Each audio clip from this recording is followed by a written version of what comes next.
राजा दुष्यंत और शकुंतला की इस प्रेम कथा का वर्णन रामायण के बालकांड और महाभारत के आदि पर्व में मिलता है। यह कथा एक पौराणिक प्रेम कथा है। राजा दुष्यंत को शकुंतला से प्रेम होता है, फिर शकुंतला को एक शाप लग जाता है और राजा दुष्यंत शकुंतला को भूल जाते हैं। लेकिन फिर वापस एक संयोग से राजा दुष्यंत को सब कुछ याद आ जाता है और फिर सब कुछ सामान्य हो जाता है। तो चलिए शुरू करते हैं इस पौराणिक प्रेम कथा को। महर्षि विश्वामित्र जन्म से एक ब्राह्मण नहीं थे, लेकिन उन्होंने अपने तप और उग्र तपस्या के बल लगभग 1000 वर्षों की तपस्या के पश्चात ऋषि होने का वर प्राप्त कर लिया। लेकिन विश्वामित्र ब्रह्मा ऋषि बनना चाहते थे, इसलिए पुष्कर के तट पर जाकर पुनः तपस्या शुरू कर दी। ऋषि विश्वामित्र की इस कठोर तपस्या से राजा इंद्र विचार में पड़ गए। इंद्रदेव को डर था कि कहीं विश्वामित्र इंद्रासन नहीं मांग ले। यह विचार कर तपस्या भंग करने के लिए अपनी अप्सरा मेनका को एक कन्या के रूप में धरती पर भेजा। नित्य की भांति ऋषि विश्वामित्र अपने दैनिक कार्यों में लगे हुए थे। तभी पुष्कर सर के तट पर मेनका नहा रही थी। मेनका का बदन देखकर विश्वामित्र को काम का मोह हो गया और मेनका से परिचय किया। विश्वामित्र ने मेनका को अपने साथ कुटिया में रहने का निमंत्रण दिया। अप्सरा मेनका ने ऋषि विश्वामित्र को काम पाश में बांध लिया और उनके साथ कुटिया में रहने लगी। विश्वामित्र मेनका 10 वर्षों तक साथ रहे। इसके दौरान दोनों के संयोग से पुत्री हुई। विश्वामित्र को महसूस हुआ कि उनकी तपस्या तो भंग हो गई। उन्होंने अपनी दिव्य शक्तियों से पता लगाया कि ये सब देवताओं का किया कराया है। ऋषि विश्वामित्र के गुस्से से मेनका कांपने लगी, लेकिन विश्वामित्र ने मेनका पर कोई क्रोध नहीं किया और उसको वहां से जाने को कह दिया। महर्षि विश्वामित्र ने काम पर विजय प्राप्त करने के लिए कामदेव की तपस्या करने का निश्चय किया। इसके लिए विश्वामित्र ने अपनी पुत्री को ऋषि कर्ण के आश्रम पर छोड़ दिया और स्वयं उत्तर में कोशी नदी के किनारे जाकर तपस्या करने लगे। अगले दिन जब ऋषि कर्ण ने एक कन्या को शकुओं से रक्षा करते हुए देखा, तो उन्होंने उस कन्या को उठा लिया और उसका पालन पोषण करने का निश्चय किया। शकुओं के पास मिलने के कारण उसका नाम शकुंतला रख दिया। समय रहते शकुंतला युवती हो गई और एक दिन सखियों के साथ पुष्प बीनने के लिए गई हुई थी। तभी पुरु वंश के राजा दुष्यंत एक दौरे के लिए वहां से गुजर रहे थे। शकुंतला को देखते ही उससे मिलने का मन बनाया। कश्यप गोत्रीय शकुंतला का पीछा करते हुए राजा दुष्यंत ऋषि कर्ण के आश्रम पहुंच गए। वहां जाकर आवाज लगाई और वहां विश्राम करने का निवेदन किया। जब राजा दुष्यंत ने पुनः शकुंतला को देखा तो कहा, है कुमारी, तुम्हारा रूप अनुपम है, मैं तुमसे विवाह करना चाहता हूँ। कुमारी शकुंतला ने कहा, मेरे पिता कर्ण अभी यहाँ नहीं है, जब वो आ जाएंगे तब उनकी अनुमति से आपसे विवाह कर सकती हूँ। शकुंतला ने एक शर्त रखी कि हमसे जो पुत्र होगा आप उसको सम्राट घोषित करेंगे। राजा दुष्यंत ने उनकी बात मान ली। राजा दुष्यंत ने कहा कि महर्षि कर्ण तो अखंड ब्रह्मचारी है, फिर वो तुम्हारे पिता कैसे हुए?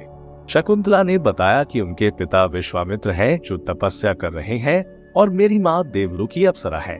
जन्म से ही ऋषि कर्ण ने ही मेरा पालन पोषण किया, अतः वो ही मेरे पिता है। राजा दुष्यंत ने शकुंतला को बताया कि तुम एक ब्राह्मण नहीं राजकन्या हो और हम गंधर्व विवाह कर सकते हैं। तुम अपने आप को मुझे दान कर दो। राजा दुष्यंत के निवेदन पर शकुंतला ने विवाह कर समागम कर लिया। कुछ समय पश्चात राजा दुष्यंत शकुंतला को दिलासा देते हुए कहा कि मैं शीघ्र ही तुमको यहाँ से लेकर जाऊंगा। शकुंतला को अपनी एक अंगूठी देकर वहां से चले गए। जब महर्षि कर्ण आश्रम आए तो शकुंतला अपने पिता को सब कुछ बताने से डर रही थी। ऋषि कर्ण ने अपनी दिव्य दृष्टि से सब कुछ जान लिया और मुस्कुराते हुए कहा, बेटी, तुमने कोई गलत काम नहीं किया है। राजा दुष्यंत एक अत्यंत शक्तिशाली राजा है और तुम दोनों से जो पुत्र पैदा होगा वो इस बड़ा ही तेज और बलवान होगा। एक दिन महर्षि दुर्वासा अपने मित्र कर्ण से मिलने आए। उस वक्त कर्ण वहां मौजूद नहीं थे। आश्रम के द्वार पर शकुंतला राजा दुष्यंत के बारे सोच रही थी। महर्षि दुर्वासा के कहने पर भी शकुंतला का ध्यान नहीं टूटा। तब महर्षि दुर्वासा ने दुष्ट तपसी कहकर अतिथि के अनादर करने के कारण शकुंतला को शाप दे दिया। हे नारी, तुम इस काल में जिसका स्मरण कर रही हो वह भी तुमको भूल जाएगा। तब अचानक शकुंतला का ध्यान टूटा। सखियों के समझाने पर दुर्वासा ने कहा कि अगर वह अपने प्रियतम को अपनी कोई खास वस्तु दिखाएगी तो उसको सब कुछ याद आ जाएगा। एक दिन कण्व ऋषि ने शकुंतला को कहा कि अब तुमको अपने पति के पास जाना चाहिए। विवाहित स्त्री का इस तरह रहना कीर्ति और धर्म का घातक अपमान है।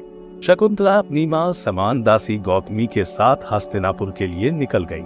रास्ते में गंगा से पानी पीने के लिए जैसे ही शकुंतला ने अपनी अंजलि भरी तो उसकी अंगूठी पानी अंदर गिर गई, लेकिन उसको इसका पता नहीं चला। जब शकुंतला हस्तिनापुर पहुंची तो उसने स्वयं को उनकी पत्नी बताते हुए कहा, आपके राज्य का सम्राट उनकी कोख में पल रहा है। तब राजा दुष्यंत ने तापसी स्त्री कहते हुए शकुंतला का तिरस्कार किया। गौतमी ने कहा कि तुम इनको अपनी अंगूठी दिखाओ। शकुंतला ने अपनी अंगूठी ढूंढने की कोशिश की, लेकिन उसको नहीं मिली। तब राजा दुष्यंत ने उसको वहां से जाने को कहा। गौतमी ने कहा कि हम वापस ऋषि कण्व के आश्रम लौट चलते हैं, लेकिन एक दास ने कहा कि हम शकुंतला को यहीं पर छोड़कर चलेंगे। इतना कहकर दासी लोग वहां से निकल दिए।